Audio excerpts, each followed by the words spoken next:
दिल एरा त मुंहिंजो पीउ छा हूंदो शेर जो पुटु त शेर हूंदो न साईं शेर जो पुटु अली साईं असदुल्लाह हुयो न असदुल्लाह गालिब यानी असदुल्लाह गालिब जॾहिं अली साईं आहे त इमाम साहिब त उन खां ॿिए नंबर ते रहियो न पोइ हू छो न विढ़ियो इन इहो थोरो ज़ाकिरनि खां पुछो त हू छो न विढ़ियो माना हुनजे पासो हक़ ते सम्झो पए सच ते सम्झो पए इमाम साहिब खे निमाज़ सां एॾी मुहबत जो शिमिर डायरेक्ट इमाम साहिब जे मथां हमला पियो करे तलवारनि सां नेज़नि सां इमाम साहिब जो हिन शिमिर खे चई त शिमिर जोशन हिनखे चई त तो ख़बर आहे ॾींहुं छा जो आहे ॾींहुं जुमे जो आहे त जुमे जो आहे त मूंखे सिर्फ़ु ॿ टे मिंट छॾ तव्हां रब जी निमाज़ पढ़ी छा पढ़ां रब जी निमाज़ पढ़ां मतां नालो मुहम्मद सल्लल्लाहु अलैहि वसल्लम चवे त हुसैन आयूं त सही पर रब जो फ़र्ज़ु रहाए पोइ आहे पोइ जंहिं वक़्तु शिमर ॾिठो न इमाम हुसैन रज़ी अलाह ताला सजदे में ते हेड़ो भुल वरी कोन मिलंदो इमाम हुसैन खे सजदे में शहीद कयो तंहिं करे अलाह तबारक व तआला फरमाए कुल इन सलाती व नुसुकी व महयाय व ममाती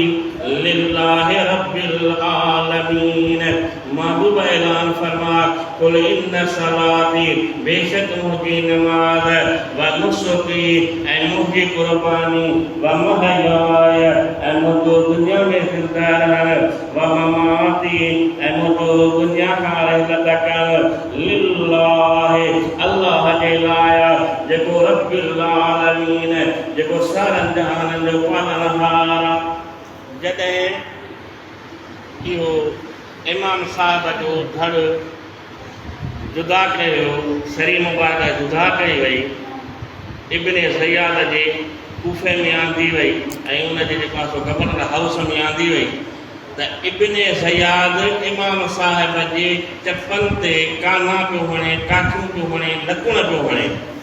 उते नबी पाक जो सहाबी हो जंहिंजो नालो आहे ज़ैद बिन अरकम रज़ी अल्लाह ताला अन्हु उन रण करे कयो ए ज़ालिम ओ बेअदब ओ गुस्ताख़ रअयतु नबी सल्लल्लाहु अलैहि वसल्लम युक़ब्बिलुहुमा इन्हनि चपनि ते जो तूं काना पियो हणी लकुण पियो हणी भाठा पियो हणी इन्हनि चपनि ते मूं रसूलुल्लाह सल्लल्लाहु अलैहि वसल्लम खे पंहिंजे हिननि अखियुनि सां ॾिठो त ॿिन्ही चपनि खे नबी सल्लल्लाहु अलैहि वसल्लम पाण चुमियो हो सुभान अल्लाह एॾे त शान वारा एॾे त मक़ाम वारा एॾे त मर्तबे वारा हिकु दफ़ो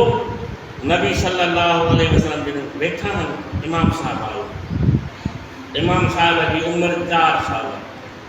नबी सल्लल्लाहु अलैहि वसल्लम जो आयो नबी साईं जी ज़बान चूसणु लॻो जब ज़बान चूसणु लॻो नबी सल्लल्लाहु अलैहि वसल्लम पंहिंजे बचनि जे राज़ खे सम्झंदा हुआ फरमाईंदा अॼु बा ॻाल्हि आहे हुसैन छा आहे छा मसइलो आहे चई भाउ मूंखे उठ वठी ॾे न मूंखे उठ वठी ॾे उठ खे छा कंदे चई उठ ते चढ़ंदो तूं चई न सारा उठ तां किरी पवंदे उठ ते चढ़ंदो चई त ॿिया जो जेको पिया हलनि ॿिया हलंदो वॾा नंढड़ो ॿार आहियूं तुंहिंजे लाइ आऊं मुहम्मद सल्लल्लाहु अलैहि वसल्लम पाण थो सुवारी थिया जंहिं वक़्तु नबी सल्लल्लाहु अलैहि वसल्लम सुवारी थिया ऐं हलणु लॻा त उमर फारूक रज़ी अल्लाह ताला अन्हु फरमाया नेमल मरकब वाह जी सुवारी आहे त नबी सल्लल्लाहु अलैहि वसल्लम फरमायो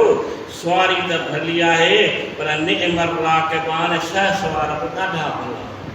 एॾो त शान आहे एॾो त मक़ाम आहे अल हुसैन मिनी व अन मिनल हुसैन हुसैन मूं मथां आहे यानी मां मोहम्मद सल्लल्लाहु अलैहि वसल्लम मथां आहे ऐं मां हुसैन मथां आहियां अहब अल्लाह मन अहब हुसैन जंहिं हुसैन सां मोहबत कई उन सां अल्लाह तबारक व तआला मोहबत फरमाईंदो ऐं हुसैन सिबतु मिनल असबाद हुसैन मुंहिंजे ॾोहिटनि मां ॾोहिटो आहे असुल से सिब चइबो आहे वॾो वण हुजे ॾोहिटो त मना था कयूं पर हिकिड़ो वॾो वण हुजे उन जूं वॾियूं शाखूं हुजनि शाखूं टारियूं वॾो वण हुजे उन छुड़ मज़बूत हुजे उन जूं टारियूं हुजनि उनखे चइबो आहे सिबत यानी वॾो वण ऐं घणियूं उनखे टारियूं हुजनि नबी सल्लल्लाहु अलैहि वसल्लम फरमाए हुसैन सिब्तुम मिनल अस्बाद, हुसैन मुंहिंजे इन सिब्त मां हिकिड़ो सिब्त आहे, यानी मुंहिंजे ख़ानदान जो अहम फ़र्क़ु आहे, यानी मुंहिंजे ख़ानदान मंझां आहे, यानी एॾे वॾे शान वारो, एॾे मक़ाम वारो, एॾे मर्तबे वारो, जंहिंखे रसूलुल्लाह सल्लल्लाहु अलैहि वसल्लम कुल्हनि ते खणी घुमाइनि, जंहिंखे रसूलुल्लाह सल्लल्लाहु अलैहि वसल्लम चुनूं ॾियनि, जंहिंजी रसूलुल्लाह सल्लल्लाहु अलैहि वसल्लम ज़ुबान चूसे, ऐं जंहिंजो वरी कूफ़ी पाणी बंदि कनि। कूफ़े में छा थियो? इमाम साहिब जो त 3 ॾींहं पाणी बंदि थियो, हज़रत उस्मान गनी रज़ी अल्लाह ताला अन्हु जो 40 ॾींहं पाणी बंदि थियो। घणा ॾींहं?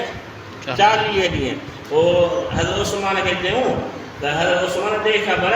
जंहिं वक़्तु उञ लॻंदी त छा कंदो आहीं, बुख लॻंदी त छा कंदो आहीं, जंहिं उञ लॻंदी आहे त रब जो क़ुर पढ़ंदो आहे, उञ ख़तमु थी वेंदी आहे, बुख लॻंदी आहे रब जो क़ुर पढ़ंदो आहे त बुख ख़तमु थी वेंदी।